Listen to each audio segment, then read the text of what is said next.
Good morning friends. Republic study channel में मैं संजय कुमार आपका स्वागत करता हूं। आज हम पढ़ने वाले हैं मराठा साम्राज्य। ठीक है दोस्तों, चलिए पढ़ते हैं।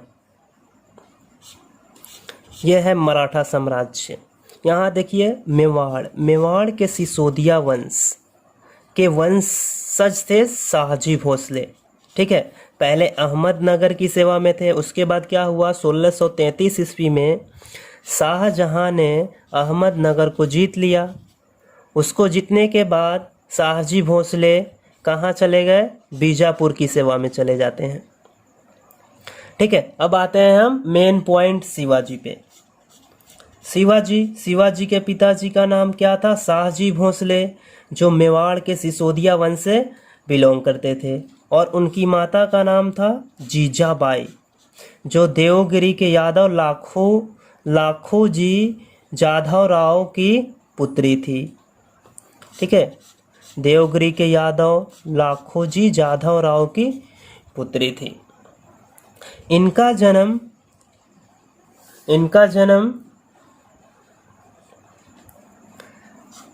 6 अप्रैल 1627 ईस्वी को सिवनेर दुर्ग, जो नार के समीप में जो है वहाँ पर हुआ था। इनके संरक्षक इनके दादाजी कोंडदेव थे एवं आध्यात्मिक एवं राजनीतिक गुरु रामदास थे। इनका विवाह 1640 ईस्वी में साईं बाई निम्बालकर से हुआ था एवं इनकी दूसरा जो विवाह हुआ था वो सोयराबाई से हुआ था। ठीक है, तो सोयराबाई इनकी दूसरी पत्नी थी।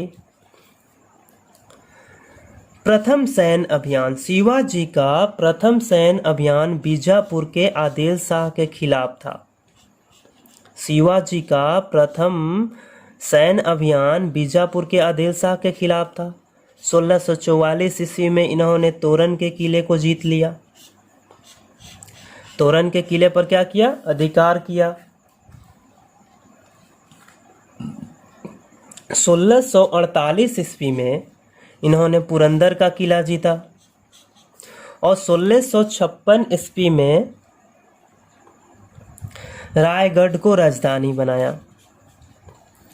ठीक है, उसके बाद क्या हुआ, बीजापुर के शासक ने अपने सेनापति अफजल खां को शिवाजी को कैद करने या फिर मार डालने के लिए भेजा, किंतु शिवाजी ने अपने चतुराई से अफजल खां की 1659 ईस्वी में हत्या कर दी।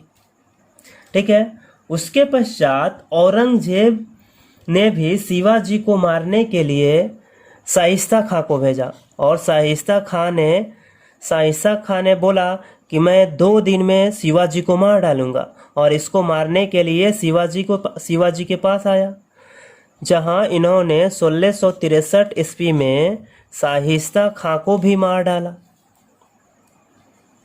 ठीक है, और उसके बाद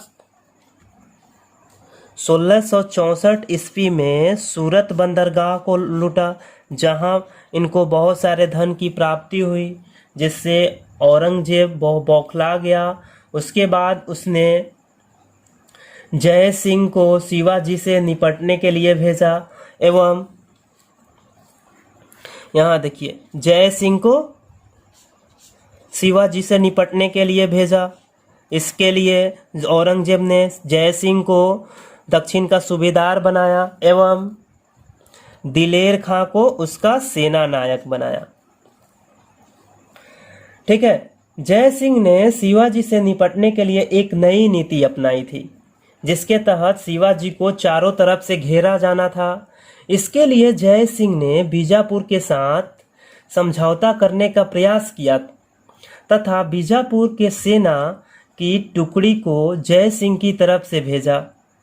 ठीक है, 1665 ईस्वी में, जिसके तहत 1665 ईस्वी में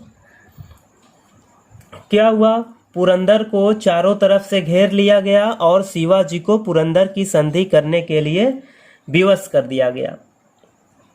ठीक है, तो यह पुरंदर की संधि कब हुआ, 1665 ईस्वी में शिवाजी एवं मिर्जा राजा जय सिंह के बीच में हुआ था। ये आमेर के राजा थे। मिर्जा राजा जय सिंह कहाँ के राजा थे, आमेर के राजा थे। और इस संधि में हुआ क्या, शिवाजी को अपने 35 किलो में से 23 किले, जिनकी वार्षिक आय 4 लाख खून थी, वो मुगलों को देनी पड़ी।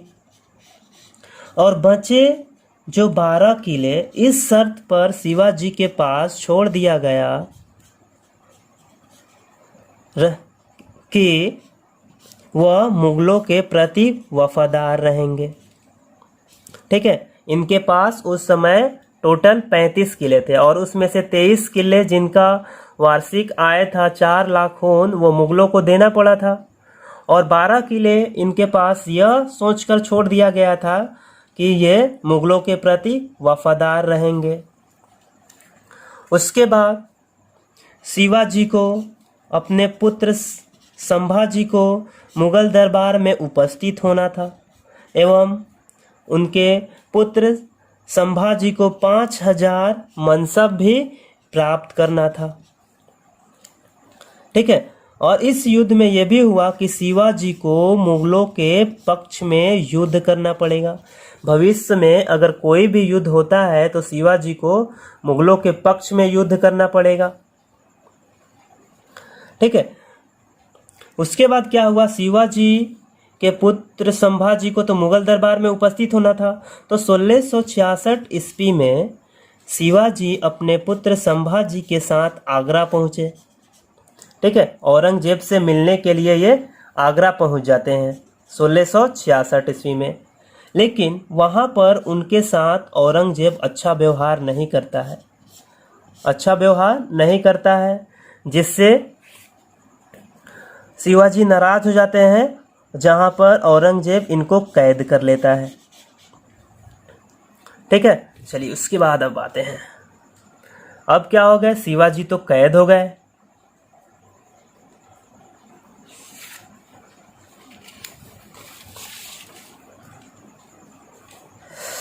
शिवाजी अपने कूटनीति का प्रयोग करते हुए 1666 में ही औरंगजेब के कैद से फरार हो जाते हैं एवं मथुरा होते हुए अपनी राजधानी रायगढ़ पहुंच जाते हैं।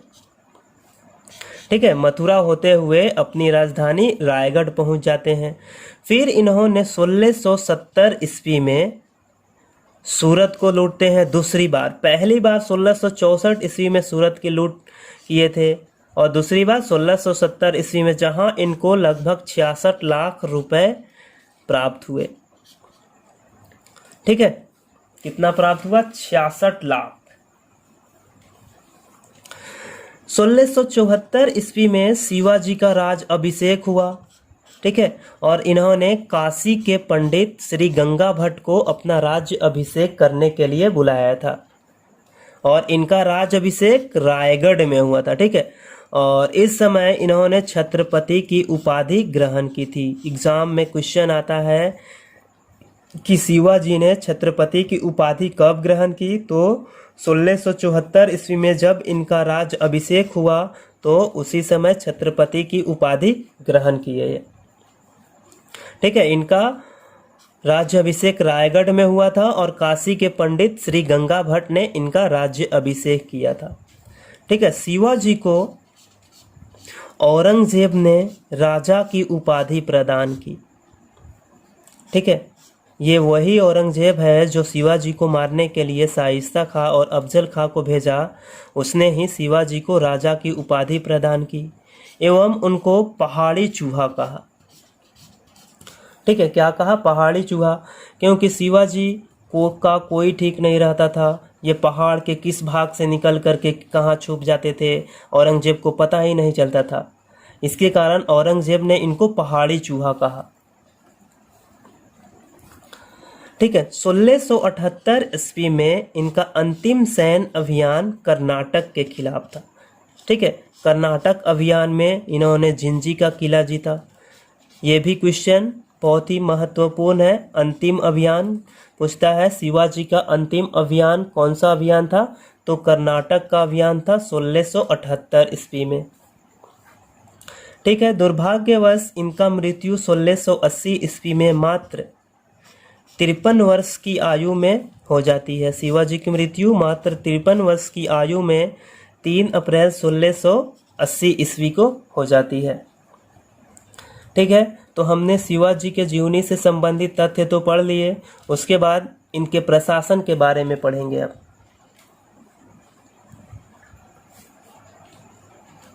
ठीक है, शिवाजी का प्रशासन, तो इनके प्रशासन में अष्टप्रधान मंत्री थे। ठीक है, 8 मंत्रियों की एक मंत्रिमंडल थी जिसको अष्टप्रधान कहा जाता था।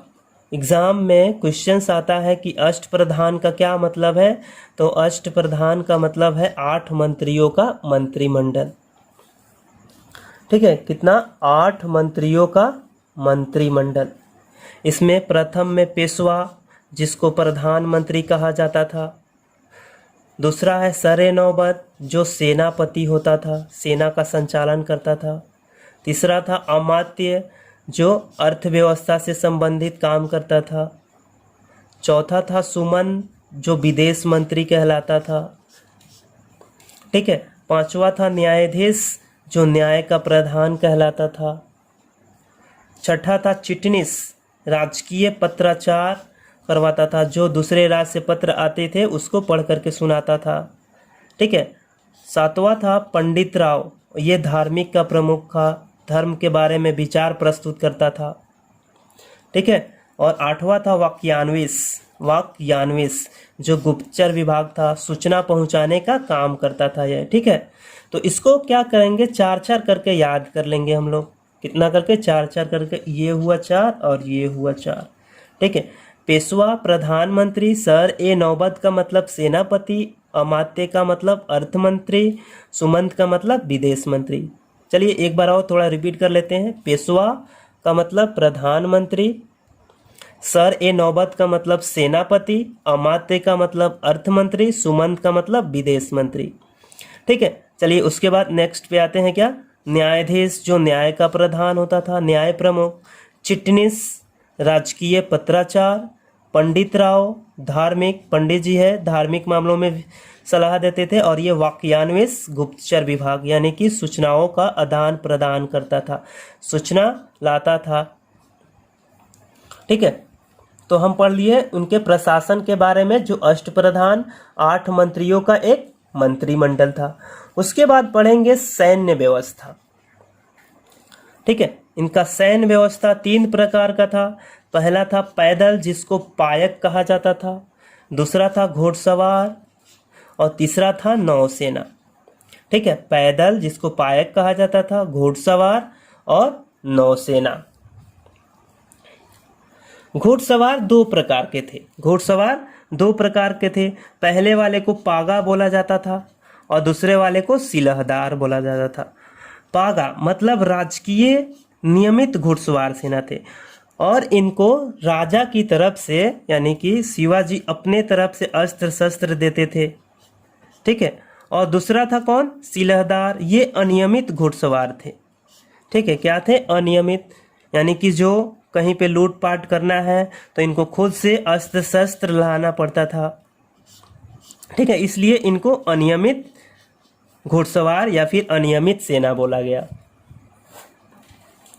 ठीक है, तो हमने सैन्य व्यवस्था के बारे में पढ़ लिया।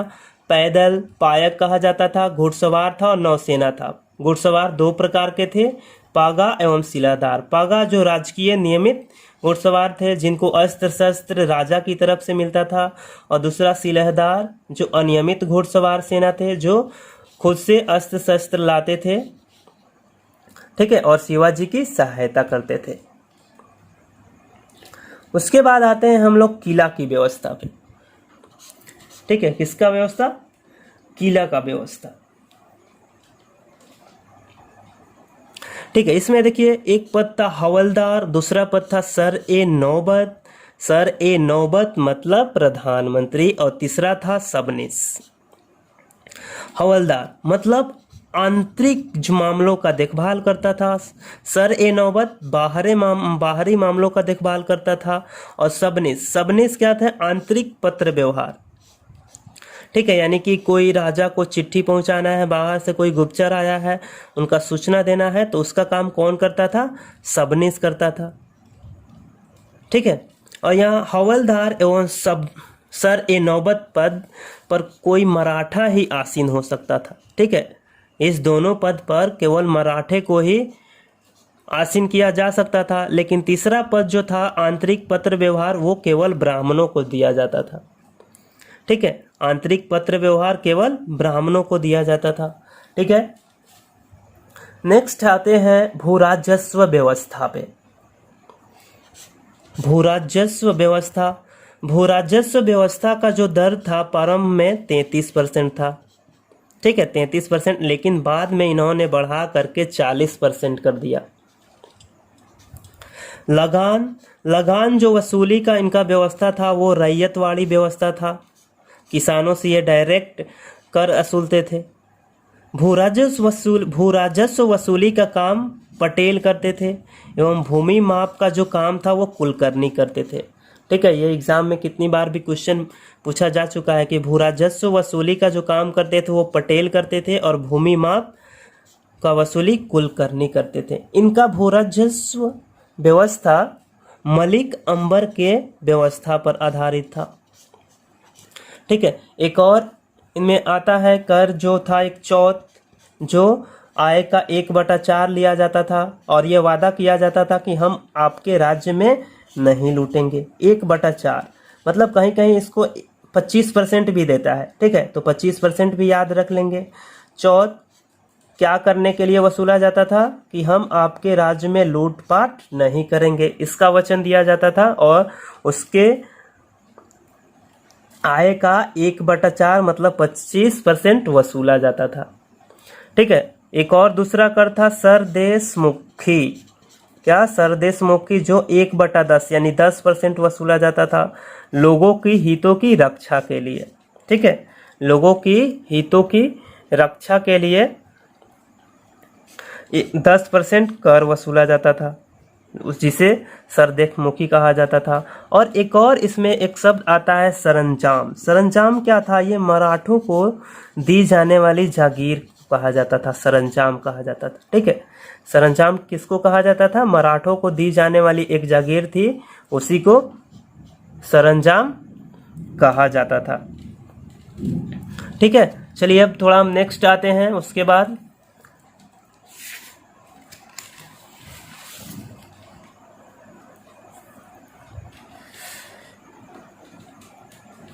हम लोग तो शिवाजी के प्रशासन के बारे में पढ़ लिए। ठीक है, दुर्भाग्यवश उसका जो मृत्यु होता है 3 अप्रैल 1680 ईस्वी को मात्र 53 वर्ष की आयु में हो जाता है। उसके बाद इनके उत्तराधिकारी को पढ़ेंगे हम। ठीक है, तो शिवाजी जब अपने साम्राज्य पर शासन कर रहे थे, दुर्भाग्यवश जब उनकी मृत्यु हो जाता है, उससे पहले इन्होंने अपना उत्तराधिकारी घोषित नहीं किए थे। ठीक है, और ये जब जिंदा थे तो इन्होंने राजा राम को, इनका जो छोटा पुत्र था राजा राम, उसको कोकण का क्षेत्र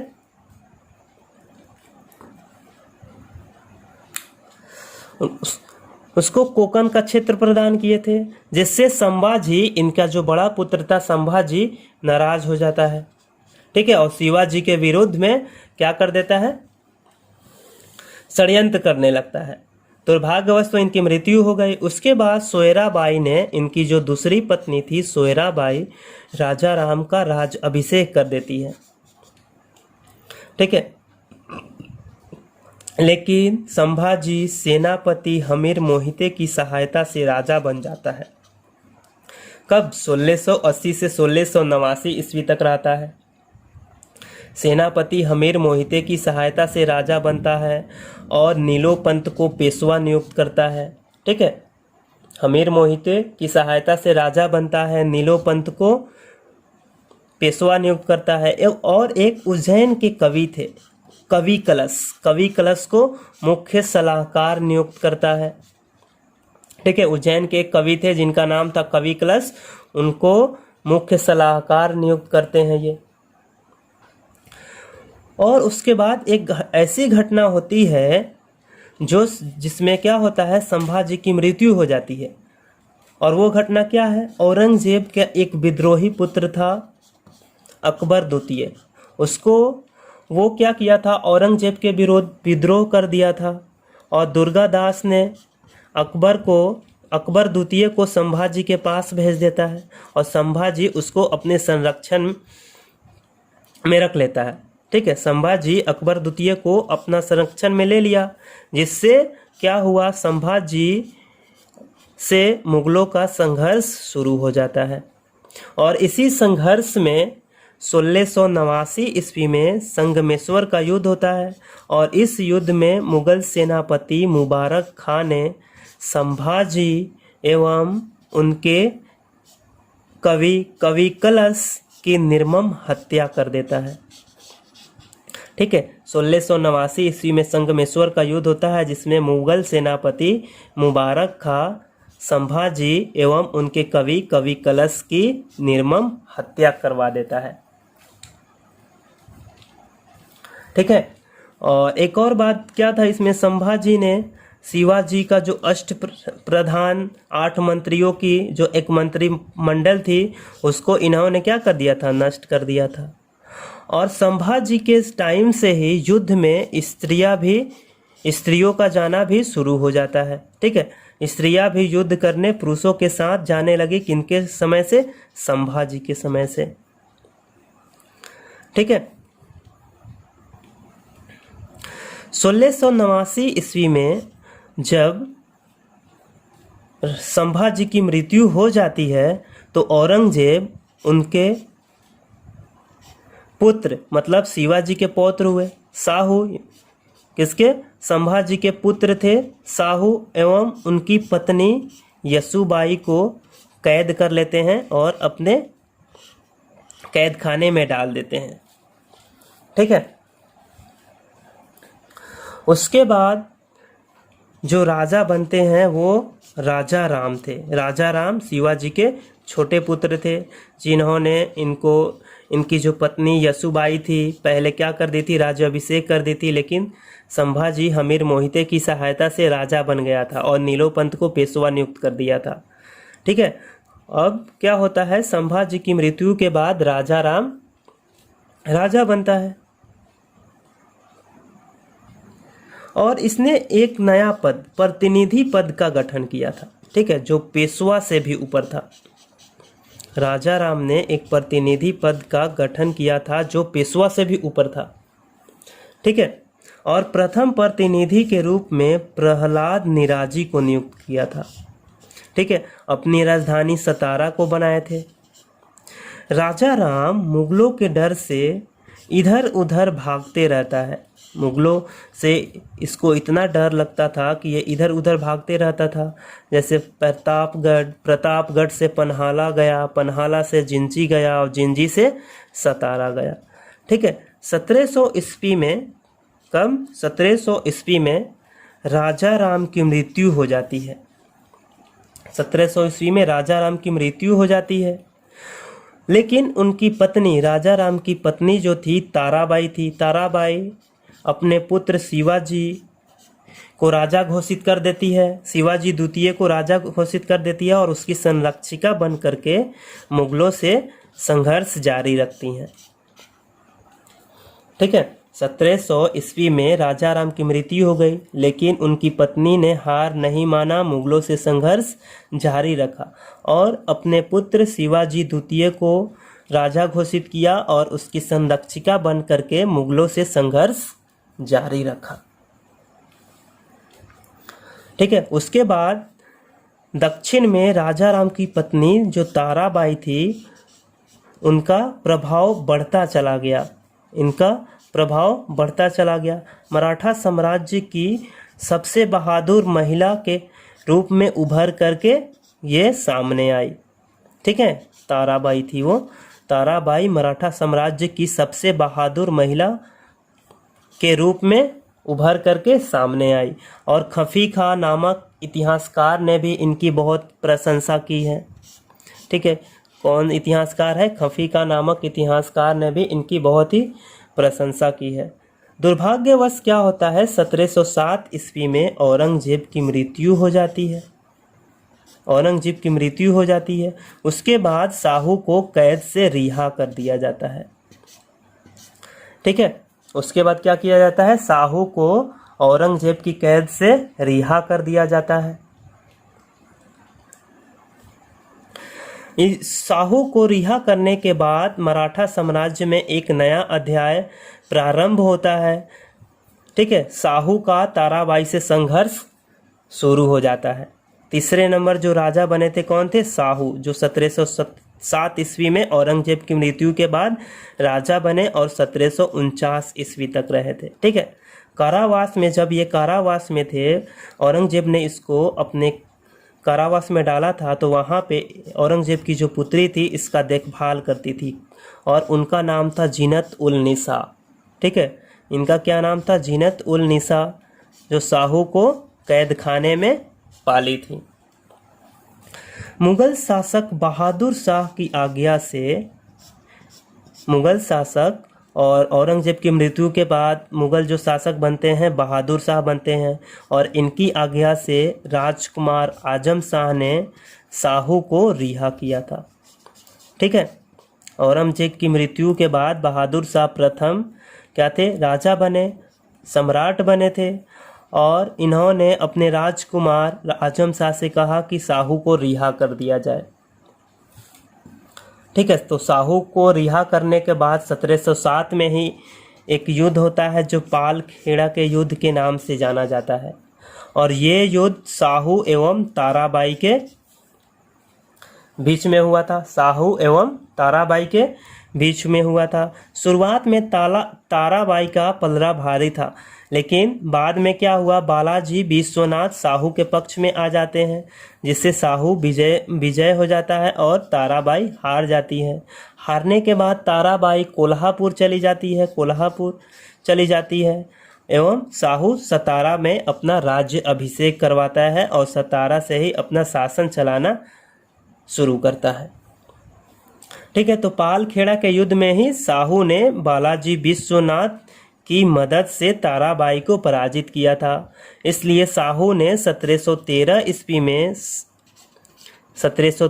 में शाहू ने बालाजी विश्वनाथ को अपना पेशवा बनाता है। ठीक है, उसके बाद क्या होता है, मराठा साम्राज्य पेशवाओं के अधीन चला जाता है। पहले क्या था, पहले राजा के अधीन था, जो छत्रपति होंगे वो प्रमुख होंगे, लेकिन 1713 ईस्वी के बाद मराठा साम्राज्य पेशवाओं के अधीन चला जाता है। ठीक है दोस्तों, तो ये मुगल मराठा साम्राज्य है, मैंने 2 पार्ट में कवर किया है। पहले पार्ट में तो शाहू तक कवर किया है, उसके बाद दूसरा जो पार्ट मैं बनाऊंगा वो पेशवाओं के इतिहास से होगा। ठीक है, क्योंकि 1713 से तो पेशवाओं का इतिहास शुरू होता है। ठीक है दोस्तों, मैं आशा करता हूं कि ये वीडियो आप लोगों को अच्छा लगा होगा। ठीक है, ये वीडियो आपको कैसा लगा है ये कमेंट बॉक्स में कमेंट करके बताइए। ठीक है, इस वीडियो को ज़्यादा से ज़्यादा लाइक कीजिए, शेयर कीजिए और सब्सक्राइब भी कीजिए। ठीक है, रिपब्लिक स्टडी चैनल से जुड़ने के लिए आप लोगों का धन्यवाद।